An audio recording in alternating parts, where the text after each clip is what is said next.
katika jina la Bwana wetu Yesu Kristo. Wanamtishi. Nimeona hamfurahi. Nzima. Sijue sababu. Hali nuko nderuka no. Labda ni sababu. Jiwa kwa nderuka na hali kwa munezero. Kwa muda mrefu kama labda ndio mnafurahi. Ariko twebwe turanezerewe. Kwibona mu kazi Ndio maagoni kwa Bwana. Iby'agaciro kanini. Kuko Dawudi yabivuze. Kama vile Daudi alitamka. Ikindi cyamuheshaga agaciro. Sibye gukandagira mu nzu y'Uwiteka. Ati rero mfatanyije n'umugaragu w'Imana Dawudi. Nami nikishirikiana pamoja na mtumishi wa Mungu Daudi. Avuga ngo ni iby'agaciro. Nasema ni adamani. Kugera mu nzu y'Uwiteka. Wasili ndani ya nyumba. Umunsi umwe. Ndani ya siku moja. Kuruta imyaka igihumbi. Tumaze igihe kirekire turi iwacu. Imana yaraturinze. Bari kugira ngo uyu munsi tubone amashyi. Yabikoze ntihabwe icyubahiro. Mu izina rya Yesu Kristo. Irinze abagenzi kandi ikiza n'abarwayi. Nubwo hariho bamwe bagifite intege nkeya, ariko Imana yacu ni umukiza. Yakoze biriya n'ibisigaye byose izabikora. Burya Imana yacu ni nyembaraga. Duhagurutse rero imbere y'Uwiteka turasoma igitabo cy'imigani. Tutasoma kitabu cha Methali. Turasoma imirongo y'ibiri. Tutasoma shahidi kama undi nawe wihuta turebera igitabo cy'umubwiriza. Na mwingine mwenye kuharakisha igice cya kane ku murongo w'Icyenda arageza ku cumi na kabiri. Mashairi ya 9 kwa asili kata 12. Turasoma mu izina ry'Umwami wacu Yesu Kristo. Tutasoma kwa jina la Bwana wetu Yesu Kristo. Uwitandukanya n'abandi abashaka ibyo ararikiye, akanga urwego rwose rutunganye afite ubukana. Umupfapfa ntanezezwa no kujijuka, ahubwo anezezwa no gukiranirwa guturuka mu mutima we. Amen. Mubwiriza igice 4 umurongo w'Icyenda. Sura 4 shairi la 9 hadi 12. Ababiri uko babona ibintu byiza n'imirimo yabo, kuko iyo bahuye natwisa mugenzi, ariko uhuye ari we akagira umubyutsa abonisha. Maze kandi ababiri iyo baryamye barasusuruka, ariko wenyine yarasusurukirwa ate?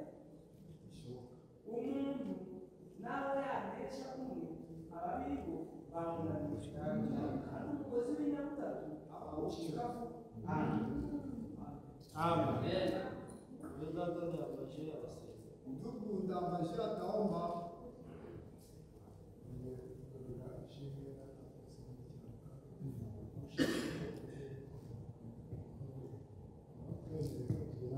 Zogitiri izina ryawe rishimwe. Amagambo yawe yarasomye atatu gusa kugira ngo umwuka wera wayandikishije, umwuka wera wayahumetse, dusabye kugira ngo abe ari we umanuka. Uwiteka asobanurira imitima yose iteranira. Maze Uwiteka icyo tugusaba ni uko wafata umugaragu wawe n'umuzamura ku musozi icyo tuzamura ku musozi. Uwiteka tugusabye ko utubere itangira kandi tuguhereze. Icyo tugusabye ni uko waduhana ubutare bw'umuvuzi, ukaduha kuba hafi yawe. Icyo tugusabye mu izina ry'Umwami Yesu Kristo. Taketi mwene data ufite igitabo cy'Ikinyarwanda n'ubundi anaye kitabu cha Kinyarwanda asomera Yakobo igice kimwe. atasoma Yakobo kipindi cha kwanza shairi ya 15 pekee. Aheruka Anzie 14 na hadi 15. umurongo wa 14 na 15. Yakobo picha ile atasoma kipindi cha sura 14 hadi 15. Amen. Ahubwo umuntu wese yoshwa iyo akuwe n'ibyo yararikiye, bimushukashuka, nuko iryo rari riratwika bikabyara ibyaha. Ibyaha nabyo bimaze gukura bikabyara urupfu. Mana yakire aya magambo, Mungu apokee maneno haya, iyafate iyandike indimi z'imitima yacu. yashike yandike katika mioyo yetu. Jewe ndi mugufi cyane, Mimi ni mfupi sana, ntabwo nashobora kugabira aya magambo siwezi kugawanyia iyi mitima iteranye munsi y'isi mioyo ikintu. ambayo imekusanyikia katika, Ariko Imana ishobora byose lakini Mungu mweza yote ize itugaburire, ije itupakulie, nibagenderera naje ntinyureho. tuwatembelea nami Muri aya magambo habonekemo ibyo kurya ndani ya maneno haya mwe chakula byo gufasha buri wese wateranye. kusaidia ambaye yote Ubwazo ni ijambo rigufi rigira riti taongea neno fupi ya kusema ubumwe ni imbaraga. umoja ni nguvu, Ubumwe nizo mbaraga, umoja ni nguvu. hatari ubumwe nta mbaraga, Kama hakuna umoja hakuna nguvu, hatari ubumwe nta terambere, kama hakuna nguvu hakuna hatari maendeleo, ubumwe nta wabaho. kama hakuna nguvu hatuwezi Kuko kuendelea. umuntu iyo ari umwe Kama mtu ni mmoja akora iby'umwe. anatenda kazi, Ariko ndareba Paulo na Sila igihe bari bari mu nzu y'imbohe, lakini napoona Paulo na Sila kuko bari wakati bashyize hamwe, sababu walikuwa umwe yateye indirimbo undi arikiriza, mmoja akitoa nyimbo umwe na atereye isengesho undi aravuga ngo amena. kabla anakuwa ombi Kanya gato ndi kubona inzugi z'imbohe zifunguwe, kuta kitambo milango ya gereza mu nzu ikafunguka, y'imbohe ndabona huguruwe, ndani ya jela watu ndabona iminyururu yari ibaboshe ibabohowemo. mafunga zikafunguka. Paulo na Sila kuko bari bari kumwe, Paulo na Sila bari bari mu mwuka umwe, bari gutakambira Uwiteka kugira ngo abatabare.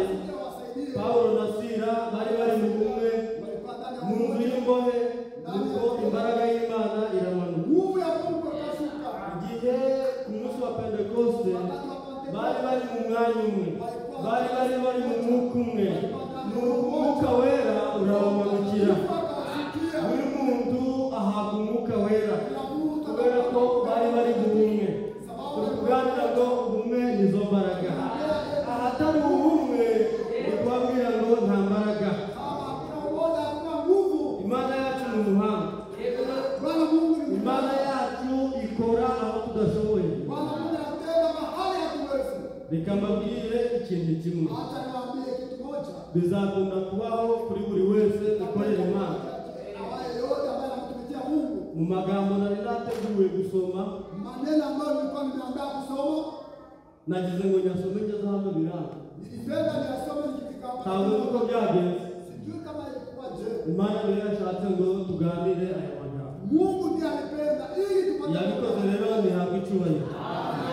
Burya ahari ubumwe ibintu byose birashoboka. kama basi kwa umoja vitu vyote vinawezekana. Ubwo umunsi hamenye ntabwo yabonetse, Siku ya leo ariko kubera ubumwe lakini sababu umoja twabonye uwo kuturirimbisha. Tuzi niba babibonye, ahari ubumwe nizo mbaraga zacu, ariko hatari ubumwe kweli hakuna umoja.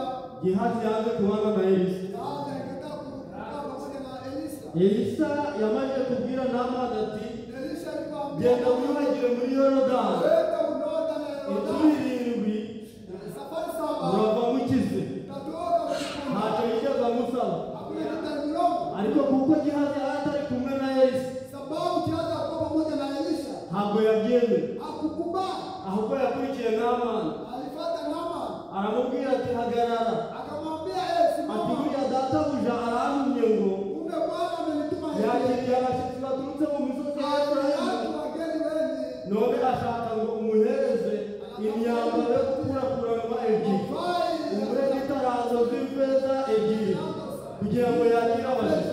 ili apate kupokea wageni. Kuko atari ari umwe na Elisa, Sababu ntabwo bari bari mu mwuka umwe, ntabwo bari bari mu bumwe, byatumye Gehazi bimuzanira imyenda.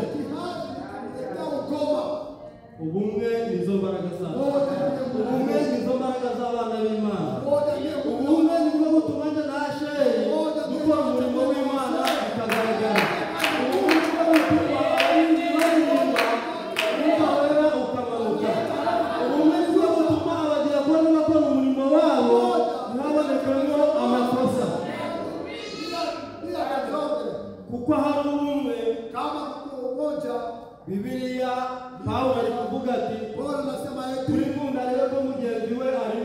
Lakini utaonekana mwenzie. ariko tuzabona ko mwene so ari mutoya ukabona ko ari wewe mukuru uzaba watsinzwe. Igihe tuzasuzugura mwene so uzaba uri kwiyandikisha mu gitabo cyo gusuzugurwa, ariko igihe tuzubahiriza mwene so Imana izakoresha icyubahiro. Ubumwe nizo mbaraga. Moja ndiye nguvu. Twasomye mu gitabo cy'imigani Nisoma ndani ya kitabu cha Mezali, ngo uwitandukanya n'abandi, anayejitenga na wengine, uwitandukanya n'abandi abashaka ibyo ararikiye, anayejitenga na wengine akaga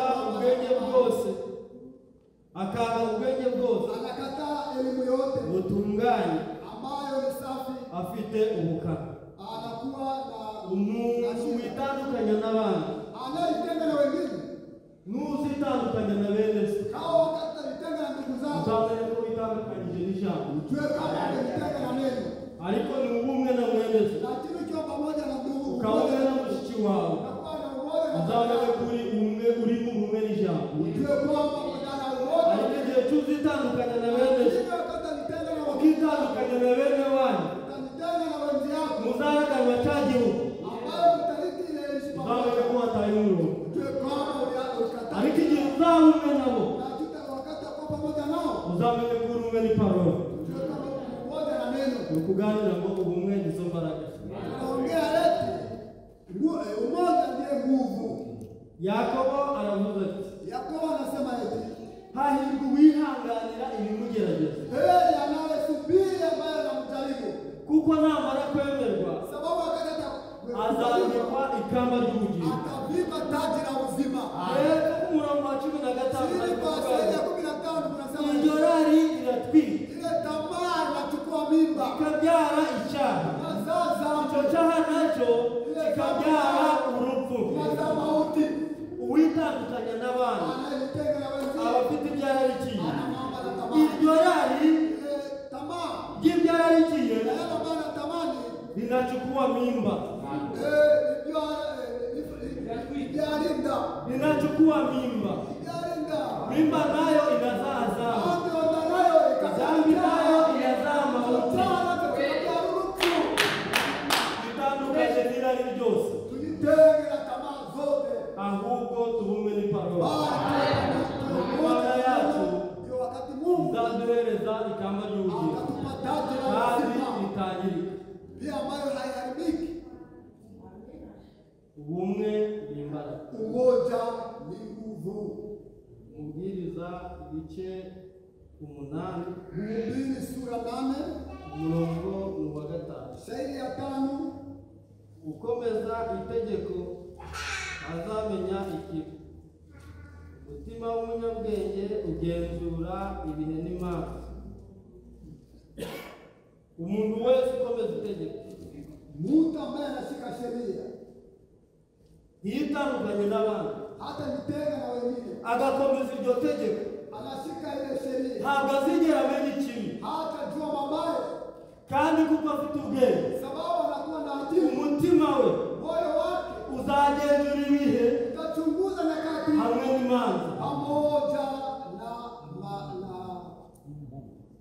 na hukumu wa masambu. Ukomeza itegeko Anayeshika sheria ntazamenya ikibi, hata jua mabaya. umutima w'umunyabwenge Moyo wa mwenye elimu ugenzura ibihe n'imanza. nachunguza wakati, Kuko ikintu cyose kigira igihe cyacu, sababu kila wakati na n'urubanza kizacirwa, na sheria kandi wakati imibabaro y'umuntu iramuvuna. pia shida za Mungu zinamvunja.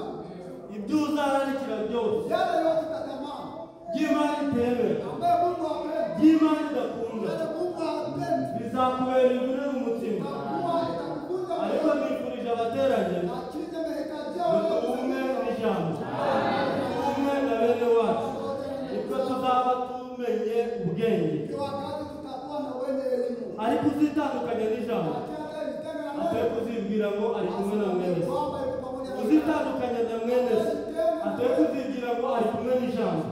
Ahubwo bene data na bashiki bacu, muze rata tubumwe, nibwo Imana izatwemera. Naho nitutabumwe ntabwo tuzabana n'Imana. tuzatandukana n'Imana ryari Tutengana na Mungu lini? ahubwo twebwe ubwacu Kama dutandukana. sisi wenyewe wakati tutatengana. Ubumwe ni imbaraga. Umoja ni nguvu. Ababiri baruta umwe. Wawili wanapita mmoja. Kuko iyo baguye Sababu wakati wanaanguka, umwe abyutsa undi. mmoja anaangusha mwingine. Ariko uguye ari wenyine Anaanguka pekee. ababonye ishyano. Anakuwa na ole. Kandi n'iyo baryamye Wakati amelala, barasusurukirwa. wanapata Ariko uryamye ari wenyine mbese yasusurukirwa ate? Kandi mu mugozi w'inyabutatu kamba ya kama tatu. haikatike upesi. Hapo inachuka. Ndio tuhumwe. Kubaneza mwizina rya Yesu Kristo. Ukomeza itegeko ry'umwami ntabwo azamenya ikibi. Kandi umutima w'umunyabwenge ugenzura ibihe by'Imana. Ijambo babaganiriza mube umwe. Ubumwe ni imbaraga. Ubu umwe na mugenzi wawe nibwo uzamenya kugenzura ibihe n'ingamba. Umugozi w'inyabutatu ntabwo ucika vuba. Ucire mwene se urubanza kandi ntimugasebanye. Niba hari icupa na mugenzi wawe cyangwa na mwene so gikirambire kuri uyu mugoroba maze mubumwe. Ubumwe n'ijambo Imana iri mu ijuru nayo izatera kwema. Abateranye mwese